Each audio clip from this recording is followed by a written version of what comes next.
Good afternoon, and welcome to the Voice of Wisdom. With over 60 years of experience as an investment banker, entrepreneur, investment analyst, economist, and venture capitalist, Morty Davis is Wall Street and capitalism personified. The over 400 companies for which he has raised more than $3 billion over the years have created a countless number of jobs and exciting new products. Through the Voice of Wisdom, Mr. Davis explores, analyzes, and debates the most topical, political, economic, and social issues facing our world today. Joining Mr. Davis today for a discussion on the emerging policies of the first couple of weeks in the second Trump presidency is Len Carter. Len is an investment banker, business consultant, and private investor. And now, Mr. Davis and Mr. Carter. Hello again. It's Wednesday, 6:30, and I have the pleasure and privilege back with you all, being back with you all, my favorite people in the whole world, because you participate actively in this podcast. You send me your thoughts, your ideas. Some of them are rebellious, but they're all, I'm amazed at how bright you all are. And I really appreciate you taking the time and getting in touch with me, even the criticism, or I should say especially the criticism, because I learn more from the criticism than from the people that are really nice and want to show that they're friendly and agree with me. So keep them coming. Anyway, as I tell you every week, we're about to produce the podcast which inevitably or overwhelmingly, or maybe exclusively, is the nature of it is depressing, is a downer, because we talk about wars, we talk about fights in the family over politics. It's never been more prevalent than it is today. And I mean, just about everything. The reports of airline crashes and school shootings and killings and church killings and those are the things that make the news. And so before I launch with my favorite guest, Len Carter, I keep telling you how brilliant he is, how lucky we are to have him, and his insights. And he's I think I mentioned it a number of times, he's a graduate of a great Ivy League school, Cornell University, major in electrical engineering. I hope he's going to solve the energy problem, because that's one of the ways to do it, electrical engineering. So before I launch the program, which is sure to find some issues that are going to depress you, the multiple wars going on in the world all the time, it's really Kansas is experiencing the greatest growth in the history of this country of tuberculosis. I mean, who needs that? We go from COVID to flus to getting vaccinated for every goddamn thing, and now we got tuberculosis coming back. So before I launch into the podcast for the week, I like to give you some opportunity or some suggestions of how to handle life, how to be happier with life, how to make your life happier and not focus on all the negative things that are going on, And in addition, our own personal experiences inevitably and often involve and anyway, so I like to start off by suggesting that the best way to get it the fastest and the best and the most comprehensive is this book that appears on your screen, that Happiness Guaranteed or your misery back. And at the bottom of the cover it says how to be happy no matter what. And that's what I want to teach all of you to be. And I want to make sure that you start following some of these suggestions. I want to make the whole world happy, so we stop fighting with each other within families, within communities, within different religious groups, and with opposite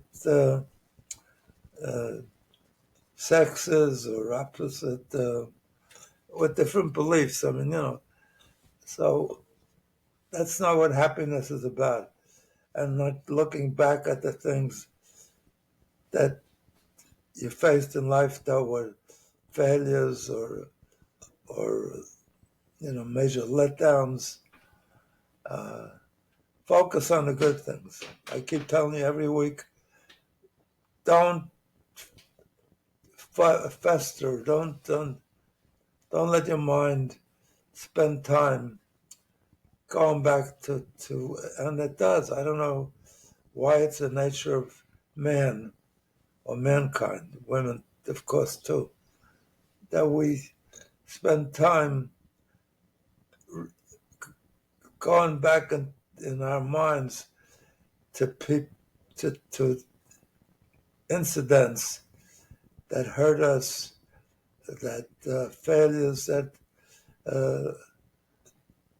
we experienced, that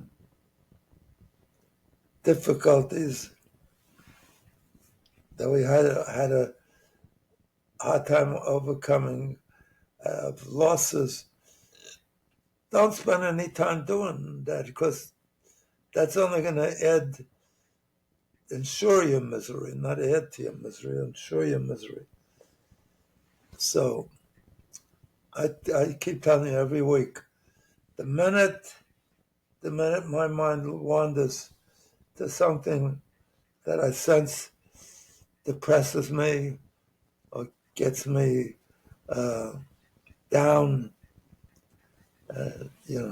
gets me into a lousy mood, maybe even makes me belligerent or rambunctious, I immediately shift gears. And that's what you got to do. So when you feel that your mind, as I say often, that if you went on a vacation to a place and you had a miserable time, you'd never go back unless you're a kook or a masochist. You'd never go back. But in our life experiences, we're always going back to the bad breaks we had, to the losses we experienced, even not the real tragic losses that it's hard to overcome, like a loss of a loved one, or particularly a mother who loses a child, or even a father that loses a child. So what you got to do is, just like you won't go back to a place where you had a miserable time, you don't go back to those experiences in your mind. So how do you avoid that? You shift gears by doing some fun things. Run down and eat something that you love. Make yourself cook something if you like to cook, or if you can cook. Because just preparing the thing gives you a lift. Smelling the scent of something that you're preparing to eat that you love. So There are many different things you can do. You can turn on a movie. These days, you don't even have to. As when I was younger, you had to go to a movie theater to watch a movie. Now you can just go to your TV or to your computer or your iPad or whatever and watch a movie. People are on airplanes and watching movies the whole time. So watch a movie, read a good book, if you know of one, or somebody recommended one, or even one that you already read but you enjoyed so much. Or call your best friend, make a date, get together, because a good friend knows how to lift your mood and get you away from the momentary negative thoughts that you're going through. Like, for example, if you have a really bad situation, you had some major loss just now, or something that really is likely to and justifiably depresses you, a friend knows how to get you out of that mood. He doesn't do what Solomon correctly proposes and tell yourself this too shall pass, because at the moment that doesn't help a lot. We all know that every experience ultimately passes. But the thing that a friend could do is to get you to focus on positive things, not that are occurring this minute, but he might say, Morty, you remember we have this date to go skiing in Vermont in October, or we have this big picnic we're going to of our reunion or something that you're excited. He knows you're excited about, and gets your focus on your future joy and your current misery.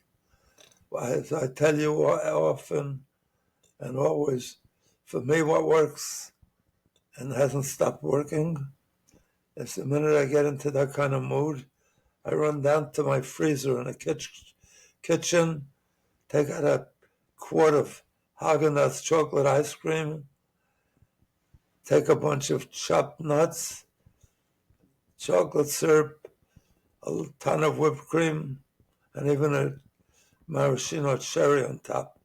And just preparing it and looking at it takes me to a new level of happiness. And then when I start to bite into it, it's paradise. It's Gan Eden. So I get over any depressing, downing thoughts that I have. So I suggest you do that. But I just heard this morning of a book, and the author being interviewed, I think it's just come out this week, or it's coming out this week, but he talks about the five, I think I got the title wrong, but it's the 5 assets that constitute wealth. And I suspect you might be surprised, as I was when I heard none of it included making a lot of money or having a lot of money or being rich or a lot of material things. One of them at the top of the list, he said, was time. He said, when we're born, we have about 1 billion seconds. I didn't check his math or the validity of that number. 1 billion seconds available to us, and that it's the most precious thing we have. If we blow it, if we use it to think negative thoughts or make trouble or experience troubles that we create for ourselves, it's it's not wealth. So I don't remember what the other things. I got to get a hold of the book because it was very impressive. I think one of them was friendship or love or something like that. That's another thing you could do when you get depressed.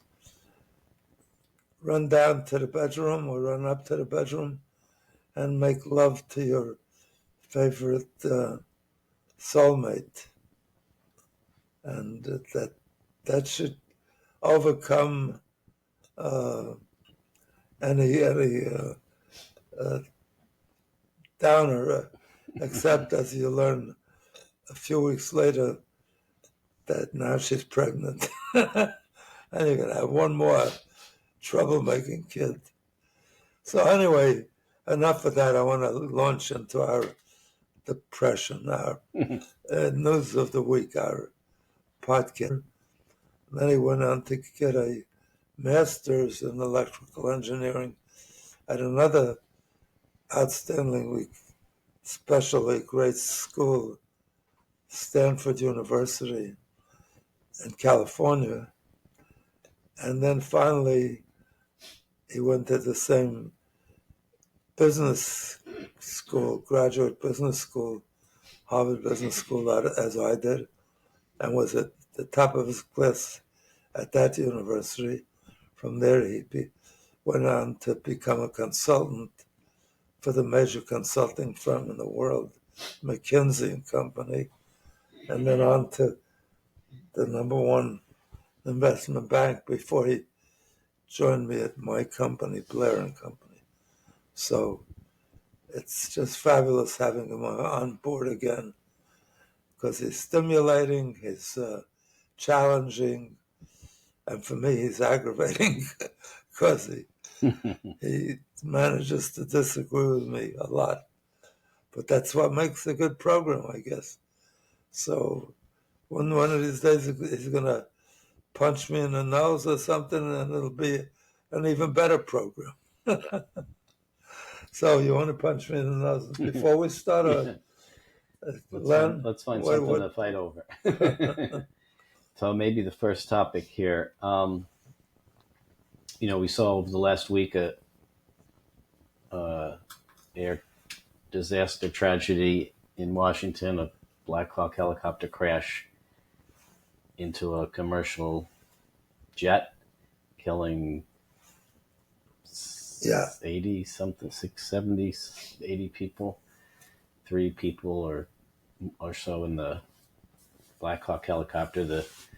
All the bodies have been recovered, but I guess there's still some ongoing investigation into the flight recorders and voice recorders to see exactly what happened. Before any of that analysis or investigation was done, even before the names of the victims or names of the passengers were released, President Trump held a news conference and suggested that diversity, equity, and inclusion, DEI, was or could potentially have been some of the underlying cause of this. He felt it was the cause.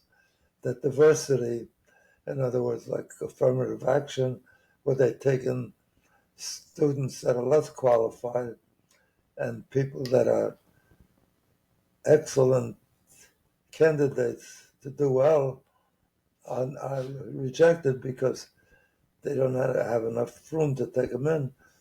So the desire is to get people into careers that are promising and exciting and rewarding, even though there are much more qualified candidates, in an effort to make it a more, what's the word? Not more equal, but more fulfilling society for those that are not so gifted.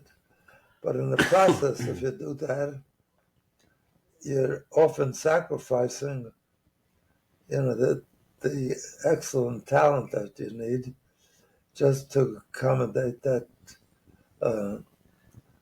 that desire to provide those jobs. Right. So he was goes indicating. So goes the argument.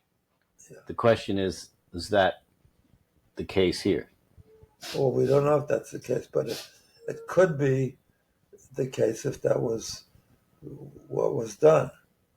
In this case, there was a much better argument that he could have identified but wouldn't inure to his benefit. And that was that it turns out that there was one controller handling the two aircraft when there should have been two.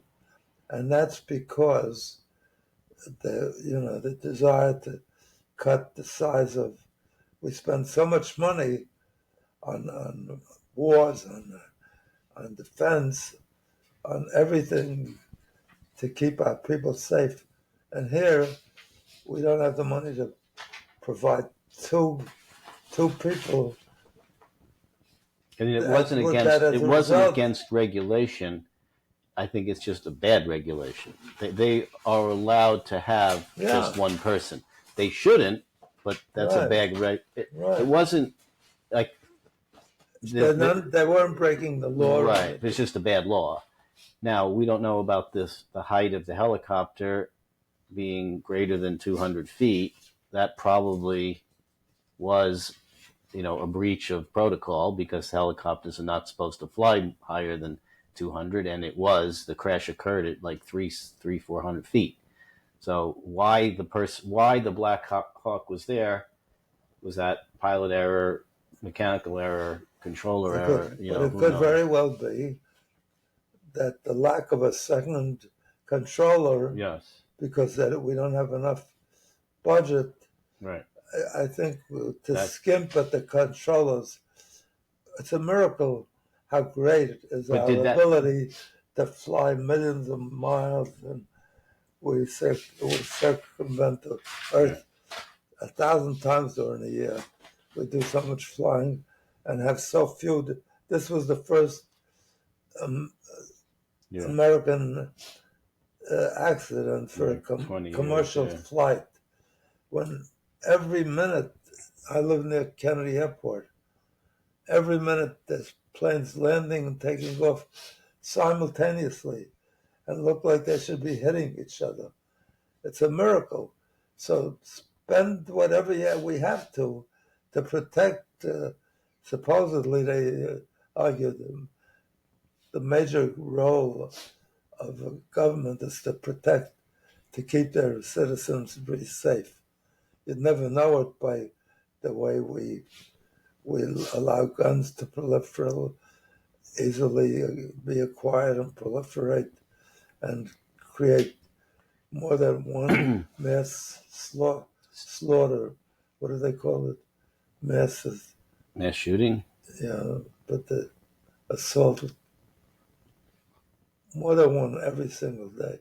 In other words, what constitutes a mass slaughter is more than 4 people getting shot, and I think at least 2 getting killed. Whether, hiring people that weren't as qualified as others, whether that's the case, and there's no evidence that it is at this point, do you think that maybe, as judgment should be reserved until maybe something instead of suggesting something? Well, what my understanding is, there was a good chance to blame the Democrats and Biden. I mean, my understanding is that the FAA was having such a hard time recruiting air traffic controllers and others, is that in order to recruit more controllers, not necessarily to recruit minority controllers, just more controllers, they did have to lower the standards, but it wasn't lowering the standards for one group and not the other group. It was everybody got a lower standard. Yeah, but that's And so ridiculous.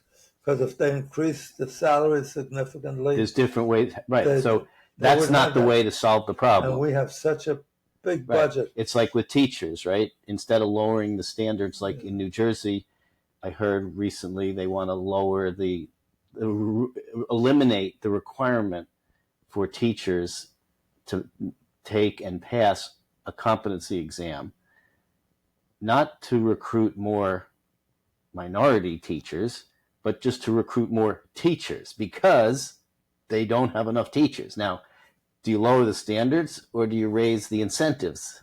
Right? I mean, like you said, if you increased the incentives to becoming a teacher, principally higher pay, maybe you don't have to then lower the standards, right? Because you would be able to get higher quality applicants. But so here's a question though. When people accuse, Donald Trump of jumping the gun on the DEI blame, and as a result of that, really dominating the news cycle, because that statement really became the soundbite from at least the left media, legacy media, who's generally not a fan of Trump's. Here he is blaming DEI without evidence. So, well, he blames the media for everything anyway. Right. So my question, I heard some people talking about this, pontificating or just sort of asking out loud, was this intentional? Was the blaming DEI for the crash a deliberate attempt to shift focus from another big thing going on in Washington, namely the congressional confirmation hearings? So was Trump crazy like a fox? And in order to divert a lot of media attention to some of the hearings, which up until that point were dominating the media. Like up until that day, the hearings of Robert F. Kennedy Jr.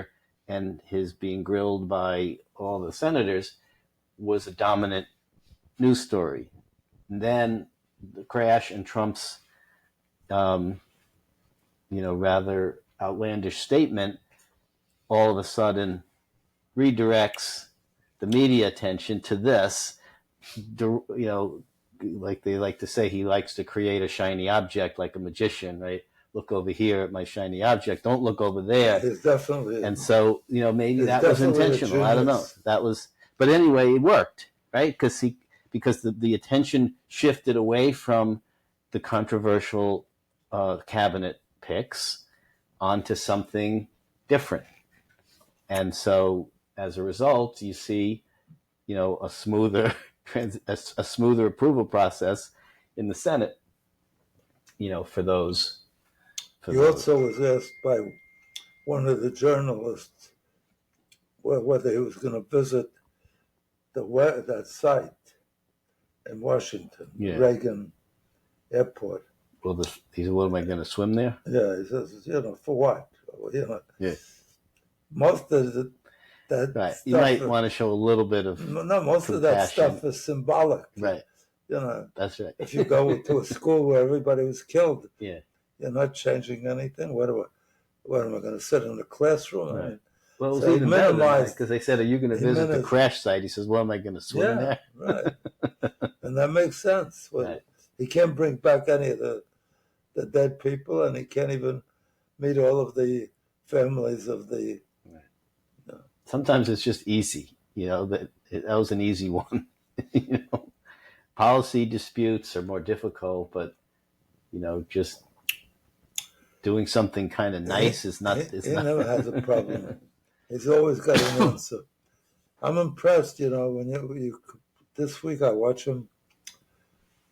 He handles himself so well. He's never stuck for even pauses to make sure that he has an answer.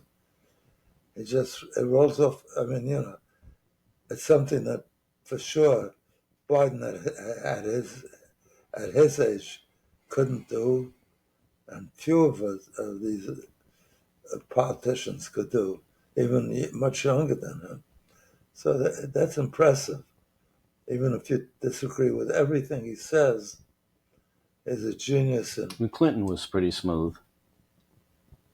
And Obama was I smooth don't on think it. there was ever anybody But like. he's There was never anybody like Trump because, as he himself says, he's been the greatest president in the history of America, maybe except George Washington or Abraham Lincoln. Then he adds, if I think about it, even greater than those two. So he's not suffering from overwhelming modesty. so on the DEI subject, because it's an interesting one, and how we've seen over the past year or so, and now with Trump's efforts to eliminate any aspect of DEI in the federal government through executive order. How do you think businesses, what's the right way for businesses to deal with DEI policies? Should they abandon the policies if they're pressured by customers to do so? Like you see Target stores who had a very strong emphasis on DEI over the past couple of years, since it really started in 2020 after George Floyd, and then got into some controversy with some products that they sold, and pride related products and things, and a lot of their customers didn't like that, and whether it results in boycotts or whatever. But should companies, and it goes to like some of these ESG that we've talked about, where companies have an emphasis on other parts of other policies not related necessarily to their profits. But if customers are saying to the company, we like or don't like DEI, say whatever, this Costco is a big DEI proponent company, and others are not. So do you, as a company, do you shift your policies based on your customers, or do you have a more independent determination of those types of policies? It's interesting to me, Len, that you mentioned, was it George Floyd? George Floyd, that died at the hands of police because they held him down too long, or they choked him supposedly, when in fact there's an officer who led that group of cops that held him down, feeling he was a criminal, and I guess he said he felt that the guy was trying to lift up and run away or something. So he's gone away for a lot of years, found guilty. When he's supposed to get a trial that proves without a reasonable doubt that he died of that behavior of the policeman. And I don't know if it was because he was black or because of the riots that occurred after he died. But there's no question. I watched that trial, and there was lots of reasonable doubt that he died maybe from some medical condition he had or some drugs that he was on, and not from the being held down that way. And you wonder if that's not a case of,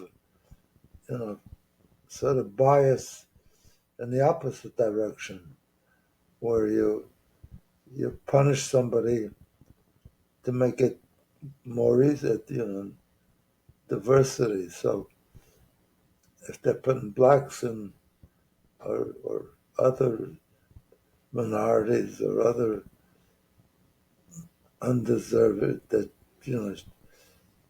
aren't clearly deserving of minor drug pushers or something.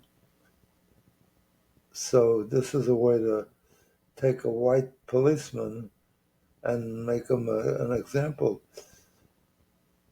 But if there was ever a reasonable doubt, this police officer and the police department that hired these experts brought in experts that said they believed that he died from any one of these other causes.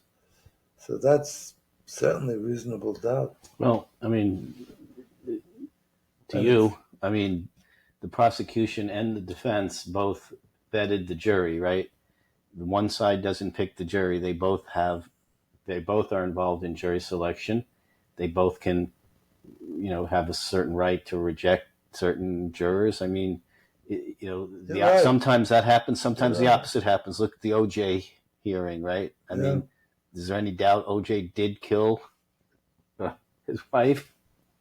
I tried to call Probably Len. not, but he was acquitted. So I tried to call Len, and I never got through because there was somebody was dealing with that case, and I wanted to ask if he was not guilty of anything, and he parked his car outside of his complex, why would he suddenly leave his car outside of his complex when he had a big area to park within the complex? I never got to ask the question, but OJ clearly was innocent.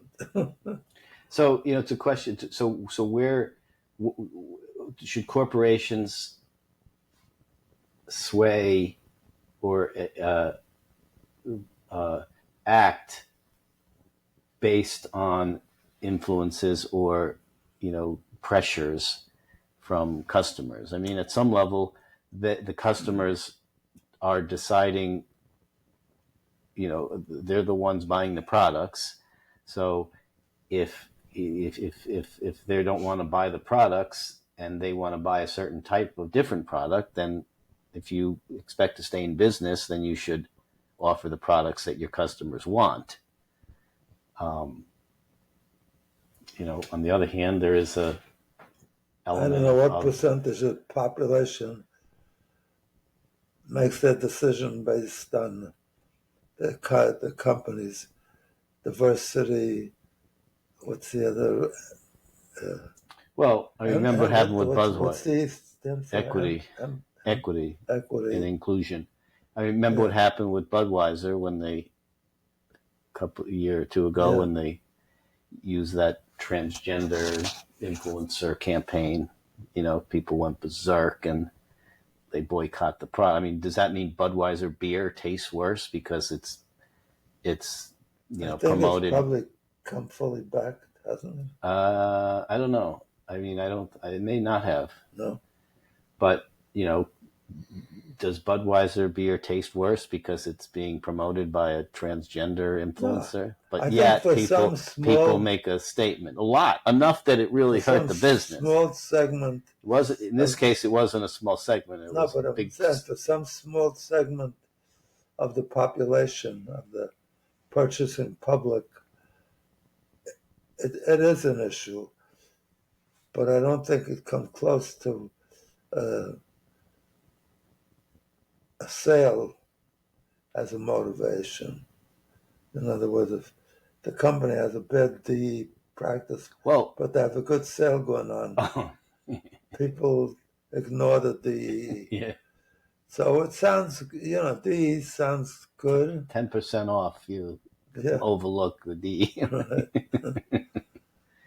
DEI sounds good, but I don't. It's been recently. It's been dropped by a lot of companies that adopted it.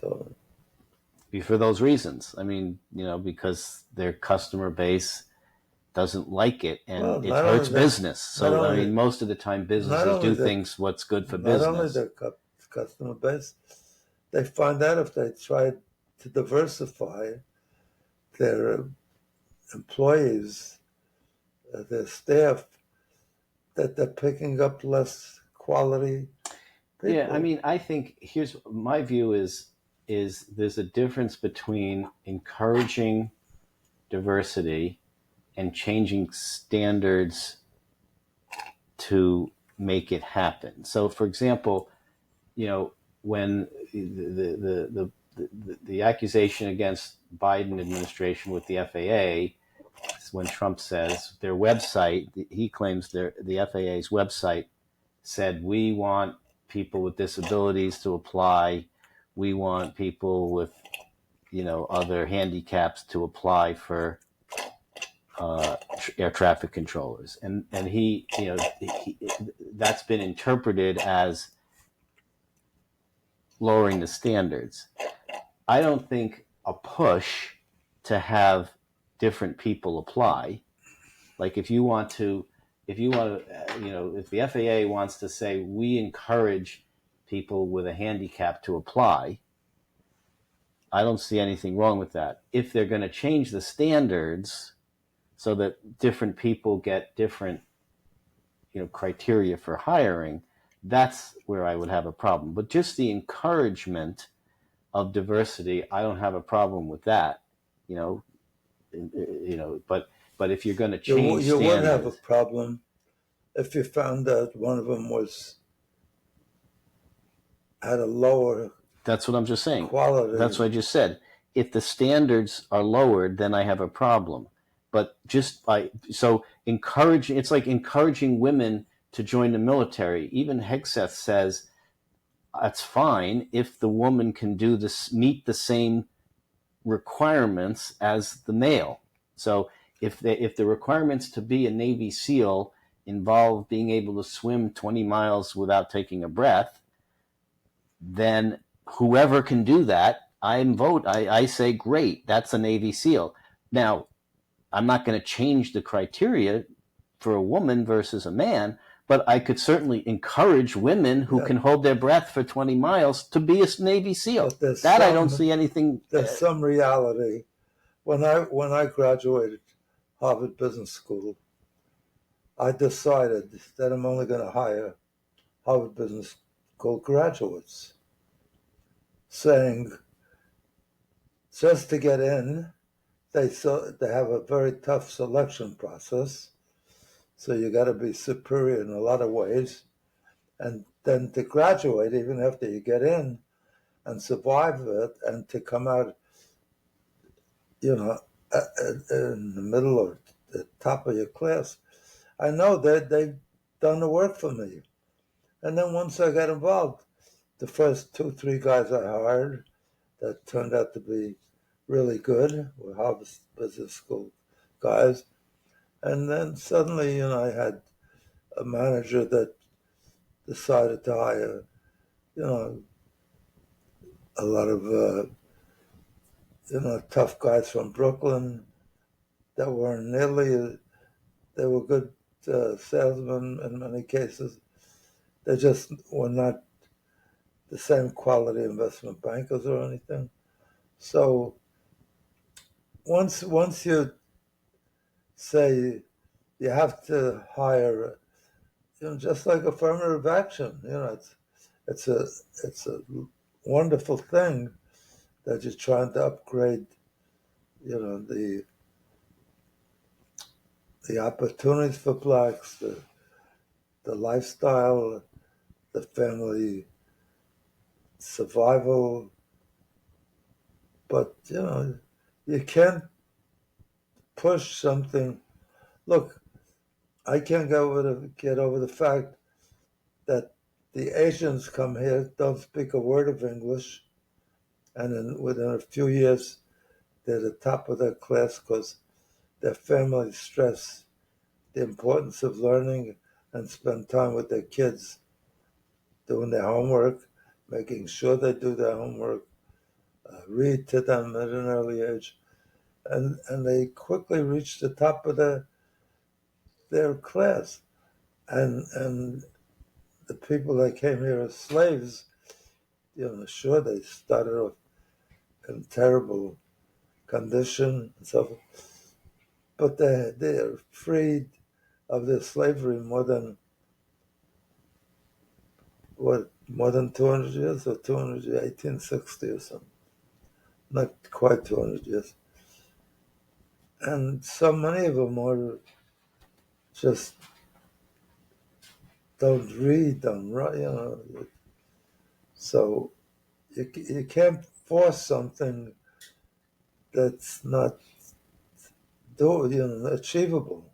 Yeah, no, I agree. I'm just saying for a college to do an ad campaign encouraging women to be engineers, I don't have a problem with that, provided that the admissions criteria are the same.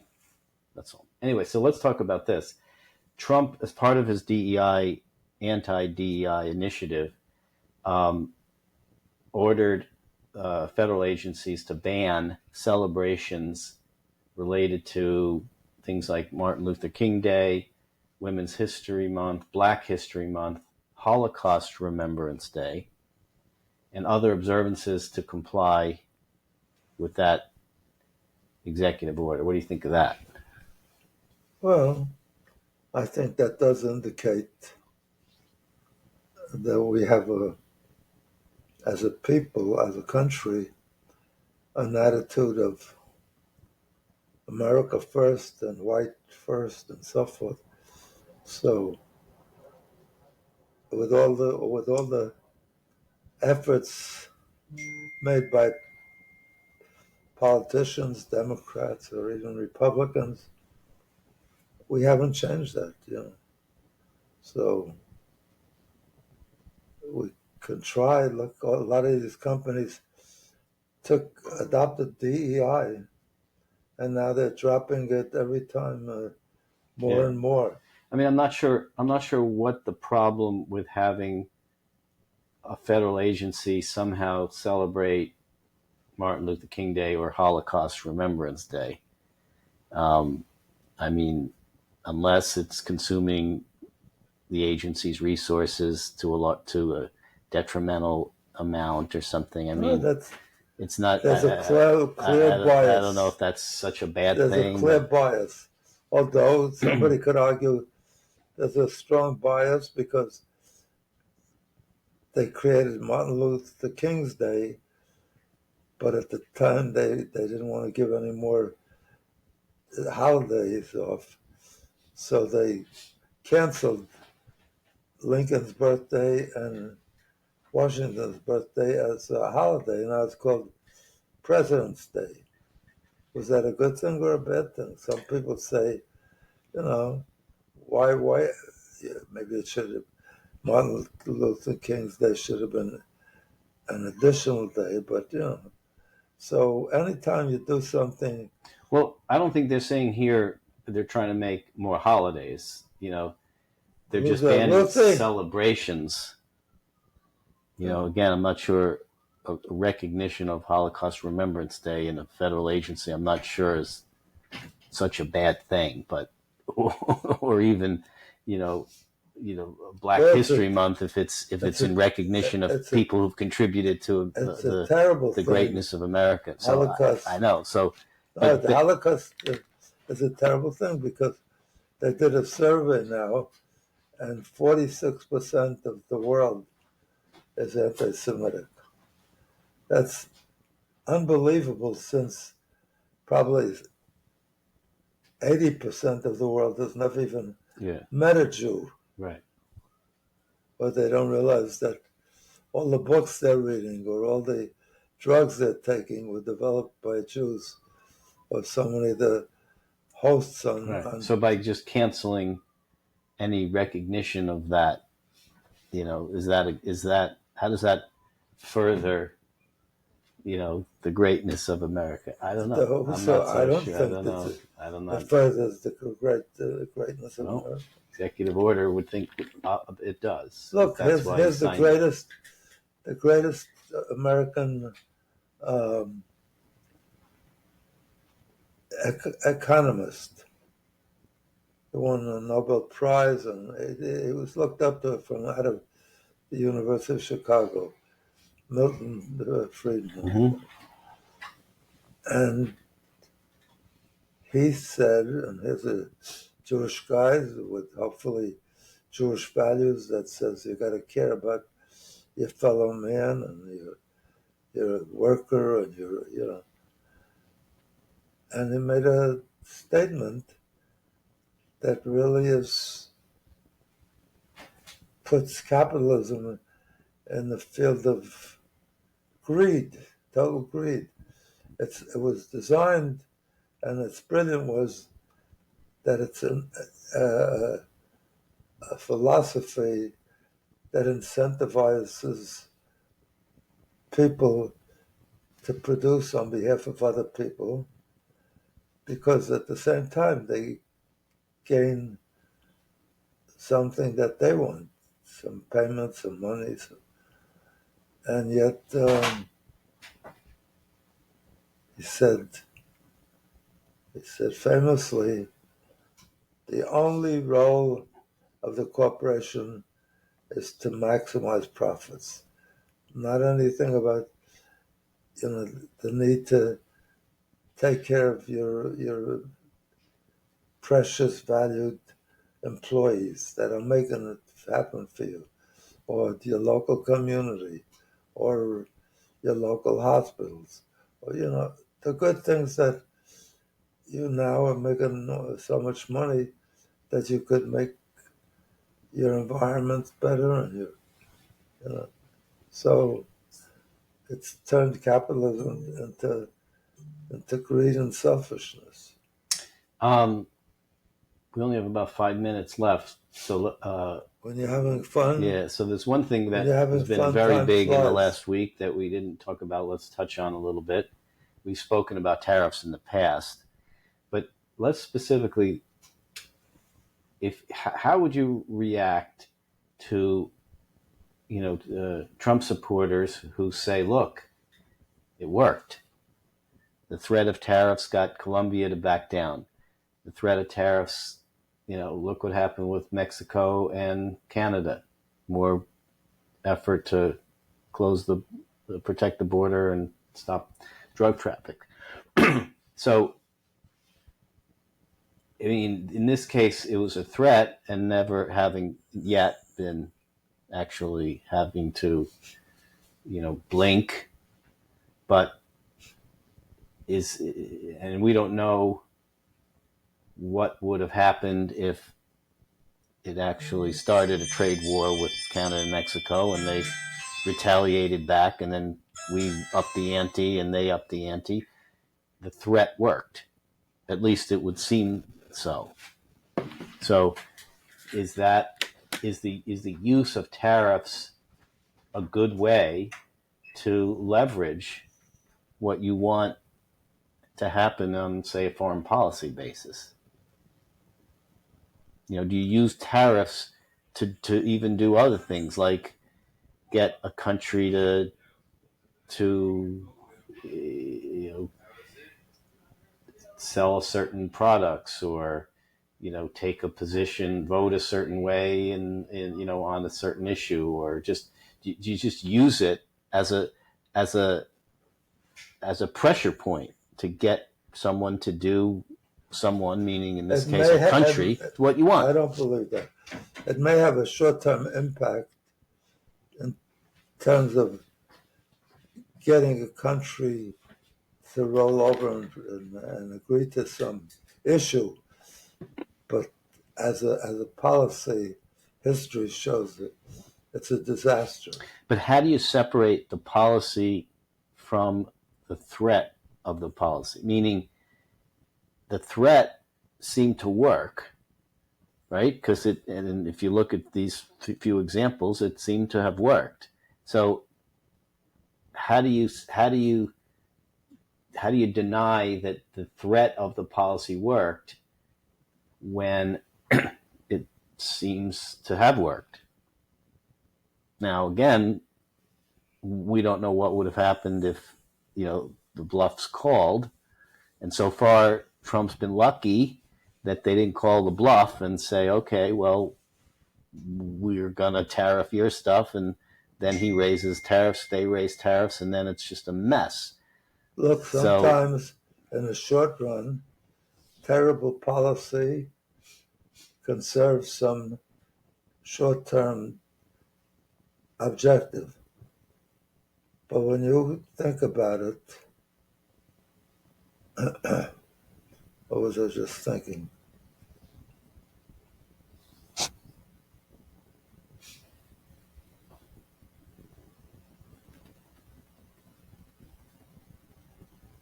What did we introduce?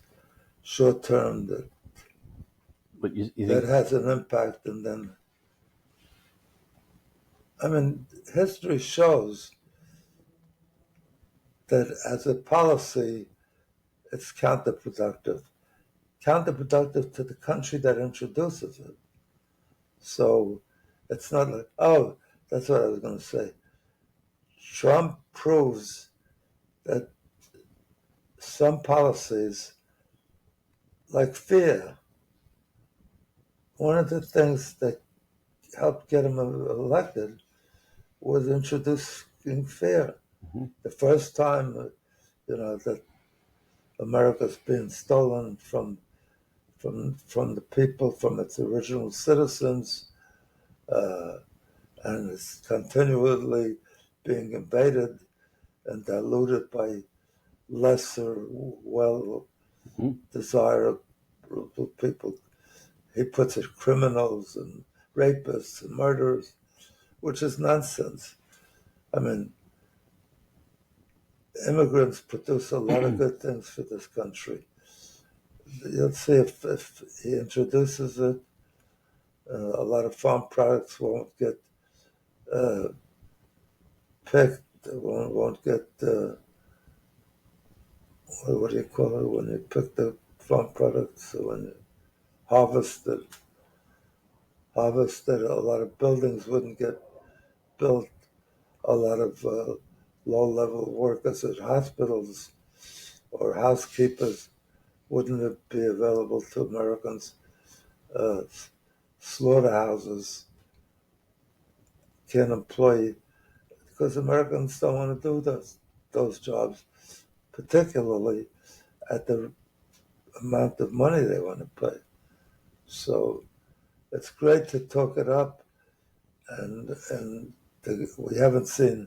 we've seen what Colombia did, but we haven't seen. I mean, As a matter of fact, I've seen some companies have already raised prices in anticipation, exploited that. yeah, sometimes a bad idea is a bad idea, no matter how it turns out. Yeah. And I think in the case of tariffs, my argument to why it was a bad idea to use this as a way to negotiate with Mexico. I mean, you want them to help you better patrol the borders and better, they don't have an objection to doing that. And in fact, the Trudeau plan and his borders are that he's doing, that was announced in December. And so, but I think the harm that this has caused, even though, the Republicans claim victory, it worked, they say, is for businesses, the worst thing businesses, the worst thing for a business is uncertainty. And if you don't know as a business, like what's going to happen, are there going to be tariffs? Are there not going to be tariffs? Are we going to have trade? All these things, it's like you can't plan, right? You can't, and planning is not done on a month's basis or a week's basis. It's longer term planning. Should we build a plan here? What are our supply chains going to look like? Do we build overseas? Do we do that? How do we source stuff? And if you're just like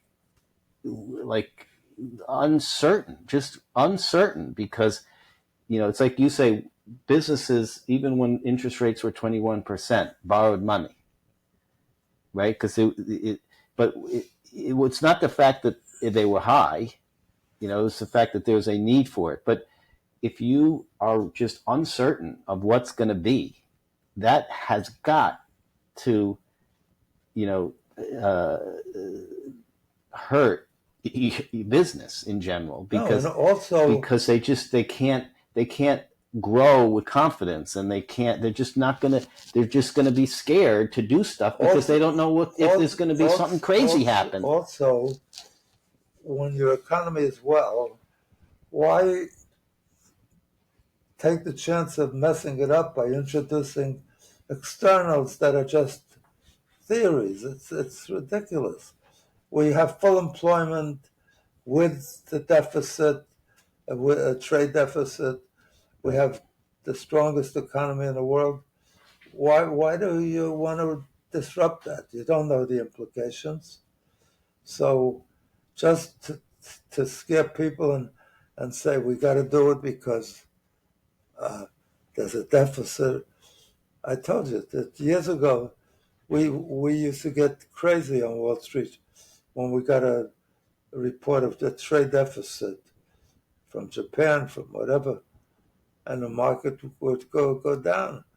And now we've had bigger trade deficits for years and years. It just means they're taking our paper. Yeah. Right? They're taking our paper. If we're buying more, if they're sending us more stuff than we're sending them, that means we're sending them stuff plus paper. Yeah. So that seems pretty good to me.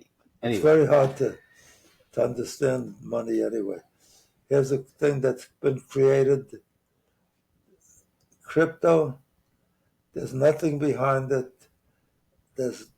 You wonder why, it keeps moving up. It's like the strangest thing in the world. They say it could replace the dollar. I mean, when I was young, they thought the dollar was worth something because they were all notes, and you could take your dollar and cash it in because they were silver notes or gold notes. And now it's not backed by anything, the good faith of the country. So as you and I spoke, and as you learned from your brilliant son and also consultant, yeah, your son's friend, yeah, that I told you you could pay off the total debt by having the Fed do what it did during what was his name? Benheim's, the guy who was before Powell. Bernanke. He built up a portfolio that was so enormous, trillions of dollars.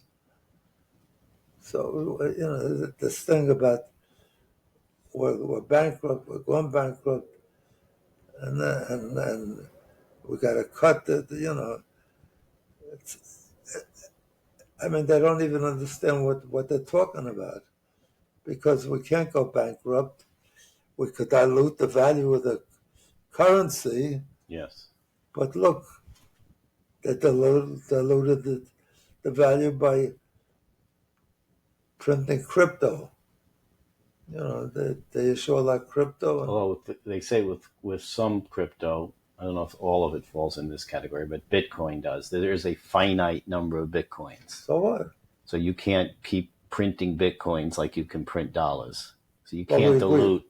There will only be a certain number of Bitcoins ever. No, but you can't keep making more. The amount of the value of Bitcoins out there. Right, that's why. Even though there's a limited supply. Right, that's why, because you keep printing dollars. But it's taken up a bigger supply of the total monetary float out there. So, you could pay off the debt. Not only that, the things that we could do, Len, is we could do what Saudi Arabia and the OPEC countries did, and have the government take back the assets that belong to the American people. All of the oil properties belong to the country. All mining belong to the people of the country. So we should do like we used to do with Saudi Arabia used to do with us. We gave them a royalty, right? We gave them a royalty. Right now, what do you call it? The oil companies don't buy the land. They pay a thing. They take depletion, not even depreciation, that could far exceed whatever they invested. Far exceed. So it's much more exciting than even the depreciation. You're using it up and it's more valuable all the time. Or real estate even. Trump takes a write-off every year for depreciation, and after 25 years, a company a real estate project that he bought for 25 million is worth 200 million. Right, and you depreciate So what it depreciation? All right, so we're about out of time. We'll be back again. I think I need to read this book now after this session of getting depressed on everything that's going on in the world. I need to read the book on this guy wrote on wealth. What's the 5 things that are true wealth? Anyway, have we signed off yet or not? No, thank you. I want to thank all our co-hosts, my guests at this podcast. Thanks for joining me. Thanks for the contributions you make regularly. I love you. And if you don't do the things I tell you how to be happy, I'm going to come around and make you miserable, because I'm going to come attack you, maybe not physically, but I'll attack you for the stupidity that you're punishing yourself. So have a great week. Have a great every day of your life. I love you, and stay healthy and well. God bless. Bye.